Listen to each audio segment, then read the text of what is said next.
Peut-être qu'on peut revenir sur la digitalisation parce que moi je trouve que c'est quand même assez passionnant. Jules avait commencé à aborder le sujet. Je crois que au-delà de la digitalisation des démarches entre guillemets marketing, en tout cas de promotion, marketing, de communication de la pharma, il y a tout un champ aussi un- intéressant où l'industrie ne sait pas trop comment se positionner, où elle a, par rapport aux autorités publiques, hein, les hôpitaux, le ministère de la Santé, voilà, elle a des moyens, deux, c'est des sociétés qui sont structurées, qui savent mener des projets, il y a plein de moyens, j'ai envie de dire, d'échange entre les deux. Je m'explique. Aujourd'hui, notamment, un des grands enjeux pour les industriels, ça va être dans les essais cliniques, par exemple, d'identifier les bons patients qui vont être entre guillemets, qui peuvent intégrer les essais pour pouvoir démontrer la valeur du médicament. Et ça, c'est un moyen exceptionnel de l'accélérer, c'est la big data. Sauf que aujourd'hui, notamment en France, il y a beaucoup de firewall qui fait que même de manière anonyme, on ne peut pas aller identifier des patients ou présélectionner des patients, qu'on remplacera jamais la visite physique après du médecin, mais présélectionner des patients en se disant, oui, en France, on a potentiellement 1200 patients qui souffrent de cette mutation génétique et qui potentiellement pourraient rentrer dans tel essai clinique. Et les industriels commencent à s'intéresser à ça et notamment, alors, encore une fois sans faire de politique, mais sous l'impulsion quand même depuis 5 ans de la majorité qui est au pouvoir, en disant les industriels ont des moyens, deux, ils ont le moyen de structurer les choses, nous apporter de la structure. Donc il y a plein de, j'ai envie de dire, il y a plein d'autres domaines où les industries de santé peuvent apporter des choses et on commence juste à s'y intéresser, je pense. Oui, on y a accès, ces datas-là aussi, vous y avez accès pour structurer tout ça et s'en servir correctement, entre guillemets.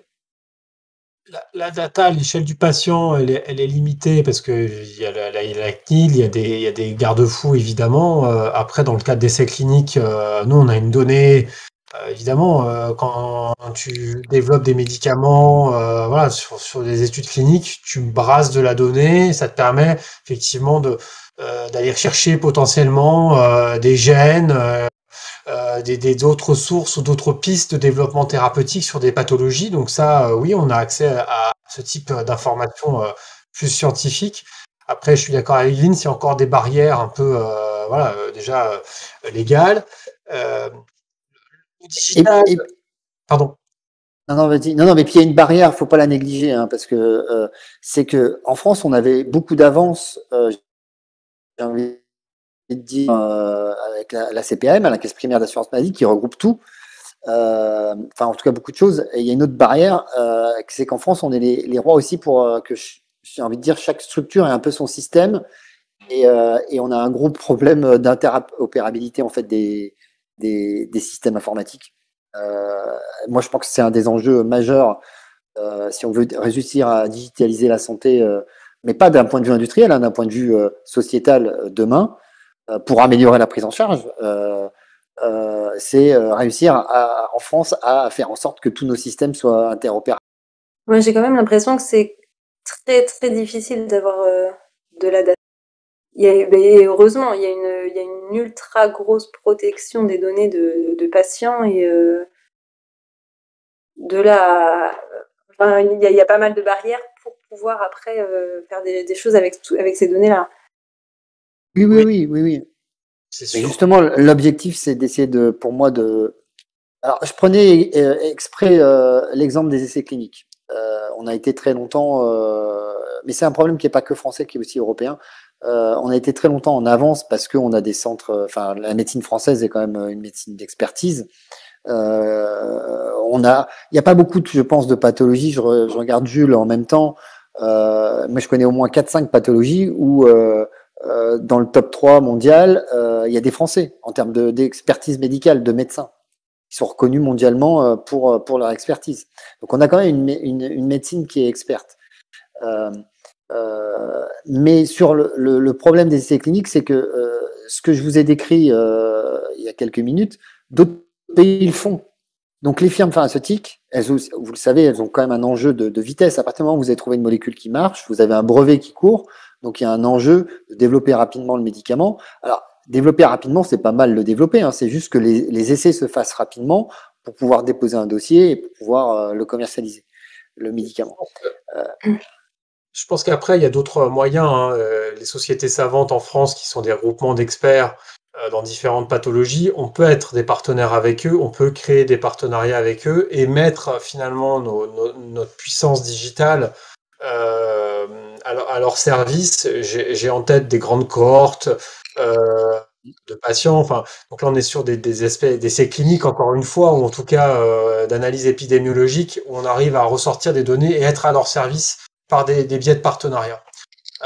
Après, le big data, c'est aussi, ne serait-ce que même comprendre aussi les parcours de soins, accéder à des données d'environnement qui sont certes limitées par les autorités de tutelle, mais on arrive quand même à faire des choses. On arrive à créer des applications aussi, des nouvelles applications de diagnostic par le biais aussi d'experts et de sociétés savantes, d'être partenaires de ça. Donc je trouve qu'il y a quand même des choses qui se passent aujourd'hui dans la digitalisation, dans le big data, dans lequel on peut s'inscrire. Alors peut-être moins vite en France que dans d'autres pays, c'est vrai. Malgré tout, je pense qu'aujourd'hui, il faut que les choses se mettent en place, que la réglementation évolue aussi par rapport à ça.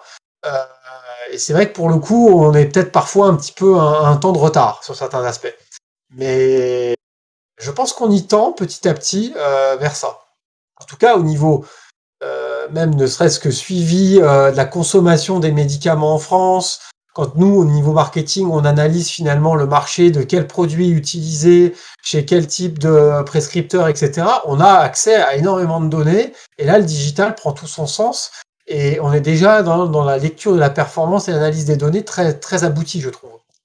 Mais ça, c'est encore un autre sujet, l'analyse stratégique et l'analyse des ventes finalement de nos médicaments. Mais là, le digital est aussi très présent.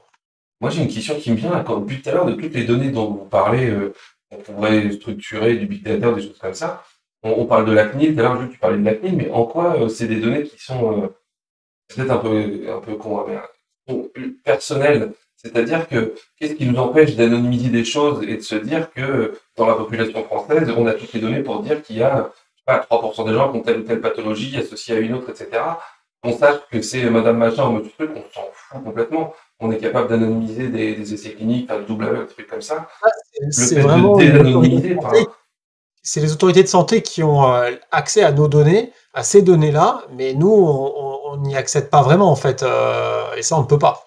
C'est étonnant parce que c'est pas un secret, ça devrait être partagé à tous, ça, de savoir qu'il y a 10% de la France qui a tel ou tel truc. Après, oui, certains experts, certains professionnels de santé peuvent faire des demandes d'accès dans le cadre de recherche clinique, dans le cadre de recherche d'épidémiologie, pour publier ensuite des papiers, que ça soit sur les huiles essentielles, que ça soit sur l'atteinte d'une pathologie. Et nous, ensuite, on peut y accéder. Mais en tout cas, on n'aura jamais l'information à l'échelle d'un individu. On n'aura que des données regroupées que nous, on pourra éventuellement retravailler. Mais en tout cas, on n'a pas accès à la donnée individu. Et ça, c'est la protection de la santé en France. Et c'est très réglementé. Ça, c'est sûr et certain. Je pensais que si tu enlevais le nom de la personne, quelque part, savoir que c'est une dame qui vit dans le nord de la France et qui a 50 balais, ça suffit, on s'en fout du nom qu'elle a, quoi, quelque part.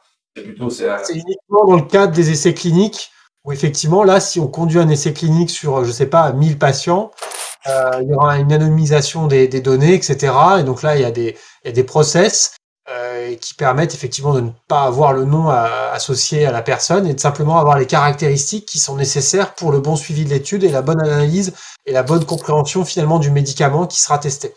Et ça se limitera à ça. Et là aussi, on est extrêmement audité, contrôlé. Toutes les données sont stockées dans des choses très sécurisées. Et pareil, c'est le médecin expert à l'origine dans le centre investigateur, comme on dit, qui manage cette donnée-là. Et en aucun cas, le laboratoire a accès à plus d'informations que nécessaire. D'accord. Il y a Inyo qui nous dit dans le chat, c'est le le Health Data Hub qui stocke des données qui peuvent être demandées dans le cadre de recherche, mais pas dans un cadre commercial, quoi. Exactement. Ok, ouais. D'accord. C'est un cadre assez strict. Je suis un peu trop libertaire là-dessus.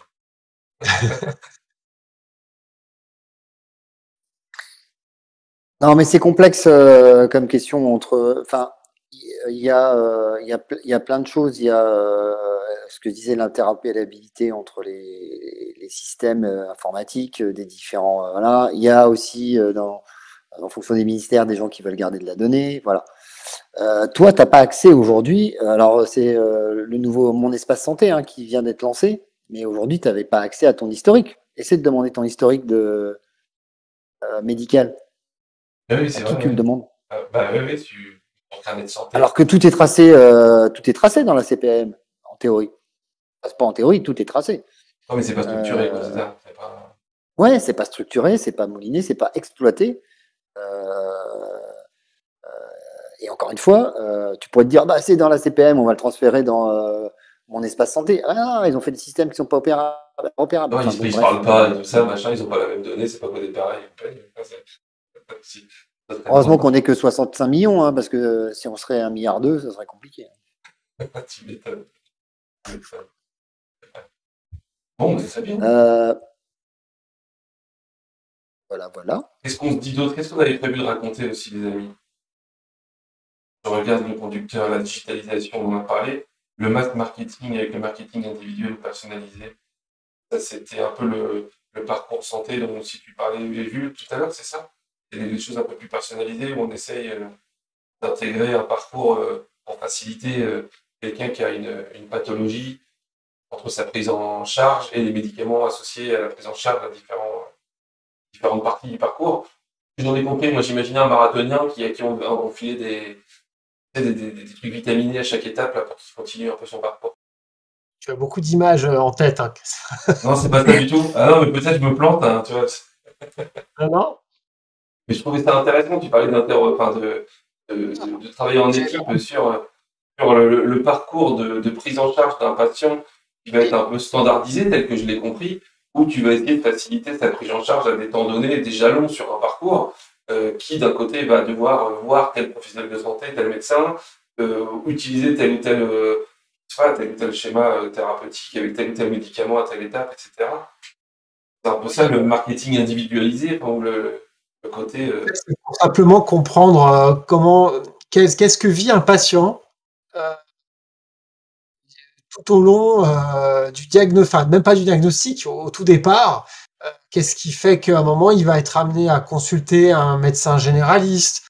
Qu'est-ce qui va faire que peut-être pendant quelque temps il va rester en ce qu'on appelle en errance parce qu'il va peut-être pas être très bien diagnostiqué, parce que le spécialiste ne connaissait pas bien cette maladie. Donc comprendre ça, qu'est-ce qui va faire que finalement il va mettre 3 ans à consulter un spécialiste. Ce spécialiste, ça sera peut-être un spécialiste en médecine de ville, en clinique. Et puis peut-être qu'à un moment, il va aller consulter un médecin à l'hôpital. Et puis voilà. Donc ça, peut-être pendant 6-7 ans, ce patient-là, il va errer comme ça, il va avoir un parcours, il va tester, il va initier sous un traitement, mais ça va pas marcher, il va devoir passer une IRM ou un diagnostic sanguin, etc. C'est comprendre vraiment qu'est-ce qui fait qu'à un moment, parfois certains patients mettent beaucoup de temps à avoir le bon prescripteur de son bon médicament pour lui, si j'ose dire, qu'il soit finalement bien pris en charge, et qu'est-ce qui fait qu'au contraire, il pourrait gagner plus de temps pour être mieux pris en charge. Et donc ça, c'est des choses qu'on essaye de comprendre. Et donc là, il y a plein de biais, il y a plein d'informations qui nous aident à soit à mieux informer, soit à mettre en relation les professionnels de santé entre eux.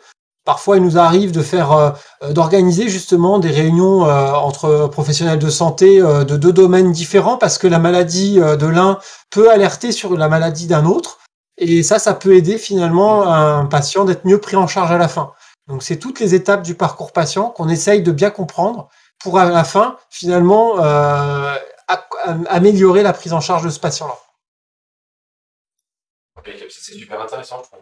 Ça, je sais pas si ça se faisait il y a 20 ans, mais je trouve que Non. c'est super intéressant de voter un endroit plus inclusif du truc.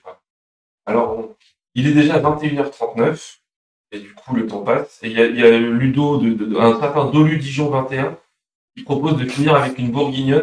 Je ne sais pas ce que ça veut dire. Je vous laisse entre gens du 21. Ah, t'as une question d'Arkelia qui est plus intéressante. Ah, c'est vrai. Alors, une dernière question d'Arkelia pour conclure. Ça, c'est un problème systémique car l'État aujourd'hui ne peut pas imposer des outils informatiques en lien avec l'indépendance des entités, soit par la libre administration des entités. Très peu de structures ont des systèmes en commun et ce problème est dans tous les domaines pour une numérisation à l'échelle nationale des services et leur interopérabilité. Je pense que c'est pas valable que dans la santé d'ailleurs. Le nombre de systèmes différents qui ne se causent pas, alors qu'ils s'ils se causaient, on les avait mieux construits à la base ou avec des mêmes langages, on pourrait s'en servir bien mieux que ce qu'on fait actuellement. Je pense que c'est vrai pour tout. Hein. C'est peut-être même un des problèmes de l'administration française qui fait que pour avoir 3 photocopies et ne serait-ce qu'avoir un passeport, il faut avoir un bac plus 12 et puis s'y prendre 6 mois d'avance. Des fois. Non, mais c'est clair, et vous le vivez vous aussi au niveau de la prod, tout est compliqué, tout est très réglementé. Donc à force de faire ceinture, bretelle, que ça soit les industriels ou les professionnels de santé, à un moment ça freine. Et ça freine, je trouve, la fibre innovation, la fibre de créativité. Voilà. Et donc ça, c'est des freins. Je pense qu'il faut travailler en bonne intelligence avec les autorités, avec les professionnels de santé, pour essayer de craquer ça et tendre vers des modèles plus agiles où on pourrait mutualiser plus de connaissances. Mais ça, c'est un rêve utopiste peut-être, mais c'est là où moi j'aimerais pouvoir Non, œuvrer demain. ouais, c'est Ludo qui parle. Demain, on a un très bon live sur Standard Work, justement pour comment simplifier notre documentation pour la rendre opérationnelle pour les opérateurs. Et l'ouverture. Ah, t'as vu? Ah, c'est un métier, quoi. J'ai pas fait du marketing, mais j'ai le même maillot, quoi. Carrément, quoi. Non, mais c'est ça, c'est une espèce de note d'espoir. En fait, on parlait d'évolution du marketing, etc. Mais là, en fait, on est qu'au début de la digitalisation. Maintenant, il y a toute la structuration de la donnée, tout ce qu'on va pouvoir faire pour s'en servir. Ce n'est que le début, jeunes gens. On vivra ça de notre vivant. Et même mon vivant. Et de ton vivant aussi. C'est très bien.